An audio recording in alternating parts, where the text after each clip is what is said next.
G'day ladies and gents, today we'll be playing Madagascar in HOI4 Kaiserredux, or as I like to call it, Israel. Apparently you can form Israel as Madagascar.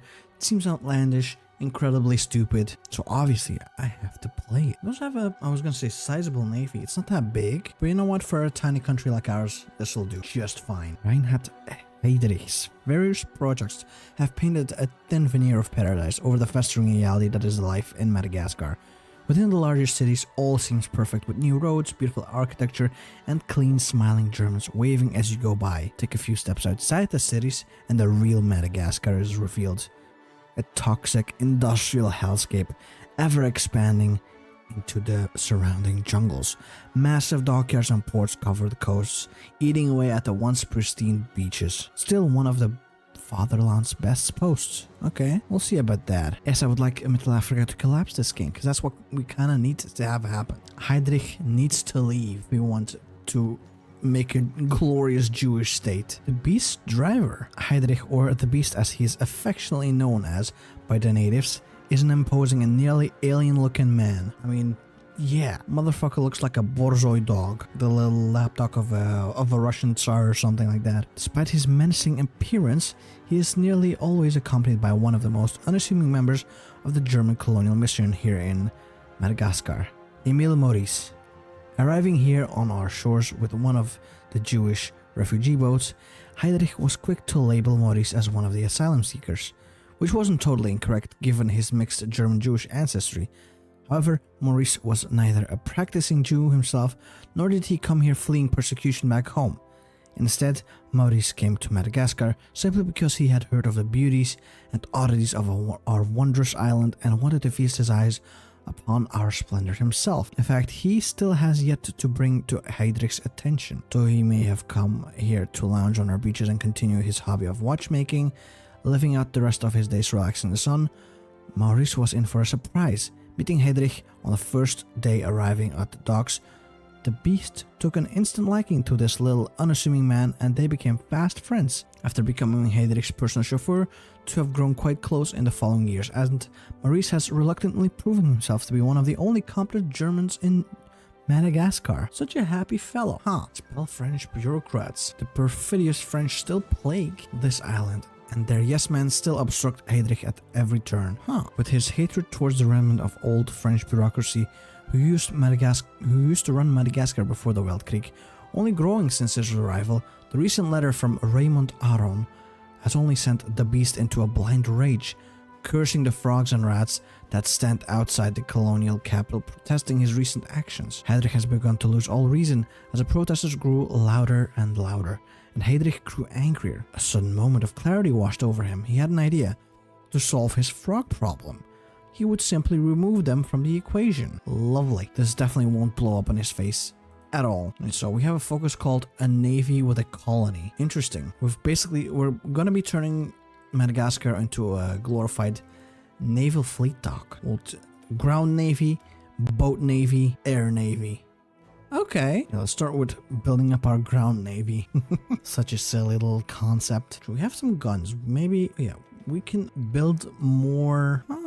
Okay. We can build more Marines. You know what? Fuck it. Get some more Marines. Actually, that's pretty much it. We need more Special Forces force limit. Oh, we get a free unit as well. Lovely. Why did he spawn on this random ass island? Good for him, I guess, but just strange. We got 6 units now, which is okay. Could be a lot better though. Well, this is interesting. Bhutan has some random shit like raiding the neighbors. I might want to try and play that at some point. So America completely fell apart. How about Middle Africa? Surely that needs to fall apart soon, no? How's it looking? Oh, Heinrich Schnee took over already. Okay. And I mean, their stability is pretty dang low, so that's a good sign, no? Goddamn, preserve the German order is incredible. I mean, I'll take it even though I think it's only going to be temporary. Portugal is losing to Middle Africa, but that shouldn't really matter in the grand scheme of things, I think. They usually do when it comes to the African War. Oh, someone's fabricating on us? Ukraine, of course. Ukraine needs Madagascar. That makes complete sense. We'll kind of mostly have to wait until Middle Africa falls apart. Just taking way too damn long, if you ask me. Hermann Göring is back. Why does Ukraine control this tiny little tile over in here? How'd they get there? Wait, Ukraine is now my BFF. How did they join? Uh-oh. Investigations into Heydrich. Despite his near limitless power while on Madagascar, even the beast is chained like a dog to Berlin, as they have caught wind of the recent disaster at Toamasina and his ghastly purges, as well as his past history of aggression against the natives. The Reichstag has issued a clear and direct warning to Heydrich for being far too harsh in his methods. Of course, Heydrich has dismissed this warning as nothing more than a slap on the wrist, and shall continue with his schemes, but not before writing a silver-tongued reply, categorically denying these false accusations as nothing more than rumors and slander. Heydrich knows he will have to pull the wool over the ever-watching eyes of Berlin and convince them of his innocence. So if in order to win, he must turn away the watchdogs. I am not gonna do that. Yes, secure his hold. If that doesn't happen, he will be relocated from his post. Oopsie doopsie. Heydrich committed a fucky wucky. Instability and chaos are at an all-time high in Madagascar, with the beast ruling supreme, raining death and destruction upon the land in his endless pursuit of glory. Protests, violence, and guerrilla movements are breaking out across the island, with the German garrison being far too small to effectively quell these insurrections. Heydrich has become desperate to repair his position and maintain order and control, forced to utilize drastic measures. He decided to begrudgingly institute some minor reforms in order to quell the rising instability. I don't think it'll help. I think he's fucked, man. They're gonna bend him over and make him call him Beast Daddy. I'm gonna tell my children when they grow up that this has been Mr. Beast. It's still not over though, the war with Portugal. That's incredible. I feel like Middle Africa's gonna collapse before anything happens. I'm gonna train up my units though while I'm at. Get them to become regulars. Deutsche Mittelafrika declared war on Goringia. Perfect. About to fall, and looks like Portugal did lose, but they only lost like a tiny little sliver of land. And luckily, all of Africa is falling apart. Oh, preserve German order no longer applicable. Oh, we got victory or death. Wait, I took it back anyway. Yeah, look at that. I got preserve German order again. They cannot stop me from taking that. Oh, shit's completely falling apart. Whoops. Reinhard. Oopsie doopsie. The governor departs. Today, governor of Madagascar, Heydrich, has departed from his post in Madagascar. He, along with the fleet stationed in the island, will be relocating to Dar es Salaam, where they will join with Göring loyalists. His departure is sudden, and most know that he is quickly leaving to avoid dealing with the woes of the colonies. Woes that have come up as a result of the Middle Africa's collapsing crisis that has crippled the German sphere and especially rule in Africa. Taking over for Heydrich is Emil Maurice, who has steadily gained power within Heydrich's regime. He moved to Madagascar due to incentives based off of his supposed Jewish ancestry, being able to secure a livelihood in the colony despite only having one ancestor of Jewish origin. Maurice, of course, did not bother to get this problem fixed, as Madagascar was a relatively favorable post. While in Madagascar, Maurice became a chauffeur and personal friend of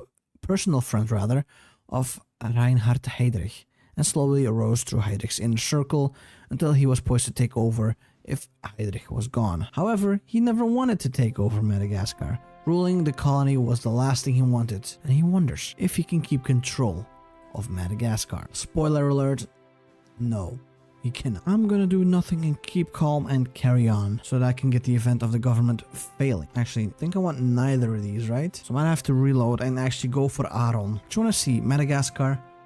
Jean-Joseph looks like an evil scientist or some shit like that, man. Nah. Find peace in Zion.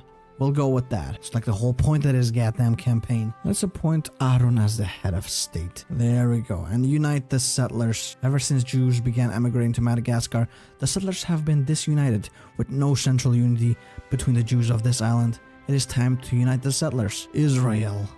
Beautiful. The fact that we can make this is just insane. Mena, das war ein brain-dead Krieg. At least there's no other Israel in here, for once. They might still spawn, who knows. Emil Maurice has served Admiral Heydrich for many years, dutifully standing by this madman as the world seemingly turned against him. With each accusation hurled against Heydrich, Maurice stood firm and weathered the storm with his companion, entirely unaware of the beast that lurked within. Heydrich was an expert at covering his tracks, and despite all of Madagascar writhing in pain under Heydrich's rule, the simple Maurice was none the wiser, kept in the dark by Heydrich as he continued his reign of terror. However, not all secrets can last, and with Heydrich growing more desperate and more ravenous, his guard and his facade began to drop. This came to a head when Maurice, who had just chauffeured Heydrich to yet another one of his secretive meetings, discovered the truth. Waiting for Heydrich to finish, Maurice began to tinker with his automobile, checking each surface and compartment of the car until he found a small envelope left by Heydrich in the glove box. Already opened, Maurice decided to glance at the documents he had found, but what he expected to be a simple itinerary plan turned out to be much more incriminating. Maurice had found just a few sheets of paper, but on those sheets was the power to topple all Heydrich's regimes with nothing but a word. Documents not only outlined the harsh quotas for the island's laborers to fulfill, but also held a tally of all workers Heydrich ordered to be killed this month. Their names numbered in the thousands. Accompanying these stats, pictures of some of the labor camps that dotted the islands, metallic and machine-filled death camps fronted as labor centers and workers' quarters, as well as page per page of damning evidence that showed an entirely different light of Heydrich in Maurice's eyes. For too long, Maurice has allowed himself to be a useful idiot, and now the frantic mind of his horrified chauffeur began to race and spin in circles, driving him to near panic. Well, I mean, Heydrich is gone already, so Maurice must kill the beast? With the treachery and beastliness of Heydrich now plain to see in Maurice's eyes, the poor chauffeur was in a constant state of panic, cycling between rage. Unable to run to Dar es Salaam, given Heydrich's many allies there that would likely stop Maurice along the way, Maurice was left with few options and fewer allies to turn to. He could trust next to no one, and he began to fear that Heydrich knew something was amiss, for it had been a few weeks since the fateful car ride, and Maurice had not seen him since. Plotting plan after failed plan and trying to come up with any sound conclusion he could think of, Maurice finally landed on the only thing he could think of that could save Madagascar and its people. Now he knew what he had to do. He must kill the beast. I'm thinking it's probably like this path, right? The Maurice path that we're getting events for, but I'm not following that path. Or maybe we can still kill Heydrich. With Heydrich having run off to the colonial fiefdom of Goringia, Maurice had been left in charge of Madagascar's colony, seeking revenge and justice. Maurice had sent a demand to Göring that asked for Heydrich's immediate release into Maurice's custody. However, though Maurice thought Göring would oblige him without issue, Göring instead simply told the glorified chauffeur to simply get lost, for Goringia and its new masters bow to no man, whether they be the Kaiser or anyone else. Alright, can we just like tell on them in Berlin? Have the Kaiser send a sternly worded letter or something? With Göring's refusal to hand Heydrich over to the Kaiserreich's authorities, Emil Maurice decided that his time for diplomacy was over. Now was the time for war. Goringia had become the new black heart of a movement seeking to seize the dying corpse of Middle Africa from themselves, with Göring and Heydrich at the helm. To combat this dangerous dynamic duo, Maurice resolved himself to tear out this dark heart and save German colonial mission in Africa, while also bringing salvation to the millions of downtrodden natives. We must rip out its black heart. But how? How will we do that? Oh, the rise of the anti-Göring pact. Plotting against the might of Göring and Heydrich had been no easy task. And with many of his old allies in the German command now joining these traitors, Maurice had been left with few friends to turn to. In order to stand a flying chance in the coming war for Middle Africa's soul, Maurice has determined that he will need allies. Luckily for this glorified chauffeur, there's no shortage of new states in the post-collapse setting that would love the chance to take down Göring and his maddening fiefdom. Okay. Oh, we all declare war on Goringia. Nice. In that case, yeah, let's plot a naval invasion. We do know how to do a naval invasion, don't we? Hope so. Oh yeah, luckily we do. You know what? Yeah, let Maurice lead the army, huh? Why not? Yeah, a lot of people have joined the anti-Goringia pact. Perfect. We will destroy them, goddammit. Or something like that. I don't know. Oh, actually, before we do any of that, we call in our allies, but for now, I think they're a lovely little bump, making sure that a bunch of troops are occupied by guarding that front line. You know what? Kidnap foreign ships. I like that. We'll have our little Jewish pirates stealing everyone's gold coins and stuff like that. While on paper, our new promised land stretches across the entirety of the vast island, in reality, our control barely projects outside of a few major cities with minimal Malagasy populations. Most of the island's interior and many of the smaller towns and cities are largely within the control of either Malagasy natives or leftover German resisting our purges. No, I don't want a two-state solution. I want one state.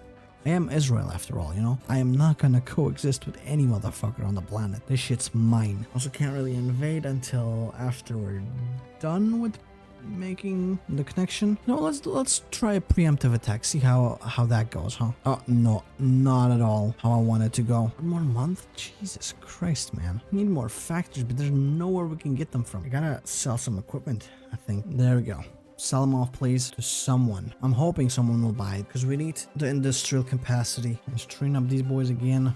Get them back to regulars. I did upgrade them with a little bit of extra guns. They're an 18 stack. It's not quite good or anything like that, but it's a start. Okay, Q-Land declared war on Goringia. That's perfect. Though again, their ass is kicked, so I don't know how I feel about that. It's kind of annoying that our entire thing is just not connected up, so we have no supplies anywhere.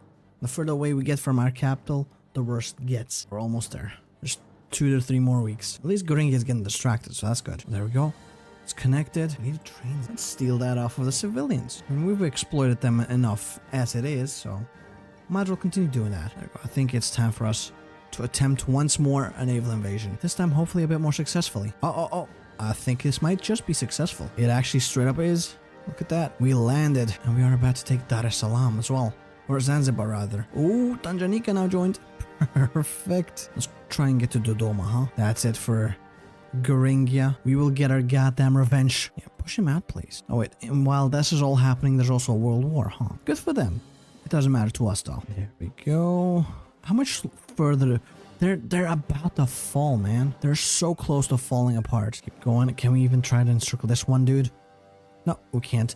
But now that we've got this, go all the way to Dodoma, please. And once we take Dodoma, it's over. They will perish. Oof. We even get to steal some guns. Get to steal some navy. We even get to steal some coastline. Yeah, we couldn't take everything, but this is good enough. Look at that. Massive Israel. And in fact, I'm gonna give Tanganyika its land back. So we'll have this tiny little sliver of Israel in Mombasa. That's okay. We've accomplished our task of killing Heydrich. Now we can go back home to guard our lovely little ports. But that is pretty much it for this campaign, I think. I do hope you've enjoyed it. Make sure to leave a like, comment, and subscribe if you did.